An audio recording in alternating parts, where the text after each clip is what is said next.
УКМК Украина тууралуу видео тараткан жаранга байланыштуу маалымат берди.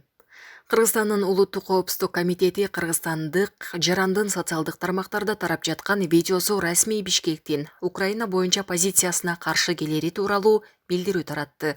Анда кыргыз бийлиги Орусия менен Украинанын ортосундагы окуяларда бейтарап экени белгиленген. Буга чейин соц тармактарга мониторинг жүргүзүү учурунда УКМКнын кызматкерлери бул өлкөнүн аймагындагы согуштук аракеттерди чагылдырган аккаунтту аныктап, анын ээси кыргызстандык жаран экенин тастыктаган. Ыкчам маалымат боюнча ал 2021 жылдын декабрь айында эмгек мигранты катары Украинага кеткен деп айтылат билдирүүдө. Учурда бул факт Кыргыз Республикасынын жаранынын чет мамлекеттин аймагындагы куралдуу жаңжалдарга же согуш аракеттерге катышуусу же террордук актыны жасоо үчүн даярдыктан өтүүсү менен тергелип жатат.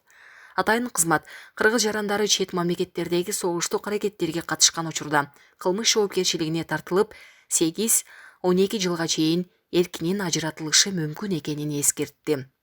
Соц тармактарда аскер кийимчен кишилер орус армиясынын Украинага басып киргенин сындап, алар менен күрөшөрүн айтып жаткан видео тараган. Ал видеонун аягында кыргызча жашасын туран деген уранды кыйкырганын угууга болот. Булак Азаттык. Кыргызстандык бийкеч жер сулуусу сынагында өзгөчө номинацияга ээ болду. Кыргызстандык бийкеч Айжан Чаначева жер сулуусу 2022 эл аралык сынагында сыйлыкка ээ болду. Бул тууралуу Кыргызстан сулуусу сынагынын улуттук дирекциясы маалымдады. Конкурс учурда Филиппиндин Манила шаарында өтүп жатат. Анда 91 өлкөдөн барган чүрөктөр атсалышууда. Дирекция билдиргендей, 23 жаштагы Айжан сынактын орто чениндеги пляждык кийимдер этабында Мисс Кунгенлити намын утуп алган. Ага катышууга кыргызстандык бийкеч 2 кече көйнөгүн даярдаган, биринчиси пляжга чыгууга, экинчиси салтанаттуу кечеге ылайыкталган. Алдыда конкурстун негизги этаптары. Мыкты эки долбоор номинациясына онлайн добуш берүү башталат. Бул номинациянын жеңүүчүлөрү автоматтык түрдө конкурстун финалына чыгат. Баш байге үчүн жарыш 29 ноябрда болору айтылды. Өлкө атынан барган сулууну колдоо үчүн жер сулуусу сынагынын сайтына кирип жана социалдык тармактар YouTube платформасы аркылуу добуш берүү шарт. Айжан Чаначева 2019 жылы Кыргызстан сулуусу аталган. Москвада такси кызматында иштеген кыргызстандыктын сөөгү табылды. Москвада зордук зомбулук менен өлтүрүлгөн кыргызстандык кишинин сөөгү табылды. Бул тууралуу Кыргызстандын Россиядагы элчилиги билдирди. Алдын ала маалымат боюнча киши колдуу болгон 50 жаштагы мекендеш Москвада такси кызматында иштеп жүргөн. Ыкчам издөө иштеринин жүрүшүндө Россиянын укук коргоо органдары тарабынан кылмышка шектүү аныкталып кармалган. Аталган факты боюнча РФтин Кылмыш жаза кодексинин 105-беренеси адам өлтүрүү боюнча кылмыш иши козголуп, тергөө амалдары жүрүп жатат деп айтылат маалыматта. Бул окуя элчиликтин көзөмөлүндө экени кошумчаланды. Булак Спутник кежи. УКМК активист Эрбол Токтогулов боюнча комментарий берди. Бүгүн 22 ноябрда активист Эрбол Токтогуловдун кармалышы боюнча маалымат тараган, бирок УКМК анын кармалбаганын кабарлады. Белгиленгендей, Эрбол Токтогулов УКМКга кылмыш иш боюнча суракка чакырылган. Эске салсак, 23 октябрда 20 жакын активист, блогер жана саясатчылар кармалып, соттун чечими менен 2 айга СИЗОго киргизилген. Булак элдик медиа. Сенсация. Сауд Аравиясы Месси баштаган Аргентинанын курама командасын утту. Футбол боюнча Аргентина курама командасы Катарда өткөн дүйнө чемпиондугунда Сауд Аравиясына утулуп калды. Бүгүн 22 ноябрда С тайпасында биринчи турдун беттеши орун алды. Бар менен аргентиналыктар пенальти алып, аны 10-мүнөттө Лионель Месси гол киргизди. Андан кийин Месси дагы 1 гол киргизсе, Лутаро Мартинес 2 гол киргизди. Бул 3 голдун бардыгы офсайдтан улам калыстар тарабынан жокко чыгарылды. Экинчи таймдын эң башында Сауд Аравиянын командасы 5 мүнөттүн ичинде 2 гол киргизип алдыга чыгышты. Бул эсеп акыркы ышкырык чыкканга чейин таблодо калды. 27 ноябрда экинчи турда Аргентина Мексика менен, Польша Сауд Аравия менен ойнойт. Булак Сереп кежи.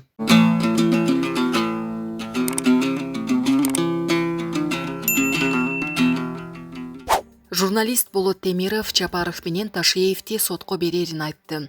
Илектөөчү журналист Болот Темиров жалган жала жапты деген негизде президент Садыр Жапаровду жана Улуттук коопсуздук мамлекеттик комитетинин төрагасы Камчыбек Ташиевди сотко берерин айтты. Ал мындай видео кайрылуусун 22 ноябрда YouTube'дагы Темиров Live KG каналына жарыялап, жаланы жокко чыгарууну талап кыларын билдирди.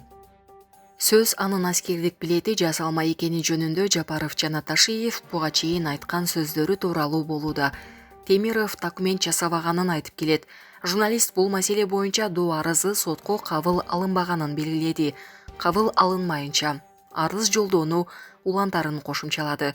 Бирок ал доо арыз качан, кайсыл сотко берилгенин ачык айткан жок. 2022 жылдын январында Болот Темировдун кеңсеси тинтүүгө алынып, кылмыш жаза кодексинин баңгизат каражаттарын, психотроптук заттарды жана алардын аналогдорун сатып өткөрүү, маңзатты мыйзамсыз даярдоо беренеси менен козголгон. Кийин ага мамлекеттик чек арадан мыйзамсыз өтүү жана документтердин жасалмасын жасоо деген 2 берене да кошулган. Ташиев буга чейин Болот Темиров 28 жашында Орусиядан келип, бирөөнүн аскердик билетин уурдап, өзүнүн сүрөтүн жабыштырып, ошол аскердик билет менен кыргыз паспортун алган деп айткан. Президент Жапаровду апрелде улуттук кабар агенттигине курган маегинде Темиров тууралуу ушундай комментарий берген. 28 сентябрда Бишкектин Сверлов райондук соту маңзат боюнча коюлган айып негизсиз экенин айтып, аны актаган.